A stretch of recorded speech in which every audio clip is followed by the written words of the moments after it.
देखिए, आप लोगों के लिए भोजपुरी की हिट मशीन खेसारी लाल यादव लेकर आ चुके हैं। एक वेब सीरीज है जिसका नाम है जमानत। उसका फर्स्ट सॉन्ग आप सभी के बीच रिलीज टॉपिक पर यानी खेसारी लाल यादव के ही ऑफिशियल चैनल पर रिलीज कर दिया गया है। तो क्या है इस गाने के बारे में और कैसे आप लोग देख सकते हैं इस गाने को, आप लोगों को बताते हैं। नमस्कार, मैं रविंद्र और आप सभी देख रहे हैं भोजपुरी स्टोर चैनल। देखिए, जमानत करके एक वेब सीरीज आने वाला है रॉकेट रील्स पर, और वहीं पे इसका फुल वेब सीरीज़ देखने को मिलेगा।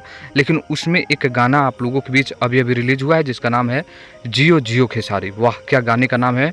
और गाना को मैंने सुना, बेहतरीन लगा है और शानदार लगा है। गाने को खेसारी लाल यादव और दानिश सबरी ने गाए हुए हैं। गाने को लिखे और कंपोज सब कुछ दानिश सबरी का है। तो ये गाना को आप खेसारी म्यूजिक वर्ल्ड पर जाइए और होम जहाँ पर लिखा रहेगा उसको क्लिक करिएगा, वहाँ पर इस गाने को आप लोग सुन सकते हैं ऑडियो फॉर्मेट पे। तो जाकर सुनिए, बेहतरीन और सुपर हिट गाना है और जल्द इसका फुल वीडियो आप सभी को देखने को मिल जाएगा। ये वीडियो आप लोगों को अच्छा लगा लाइक करके शेयर करिए और जो भी देख लिए हैं आप लोग कमेंट करिएगा। धन्यवाद।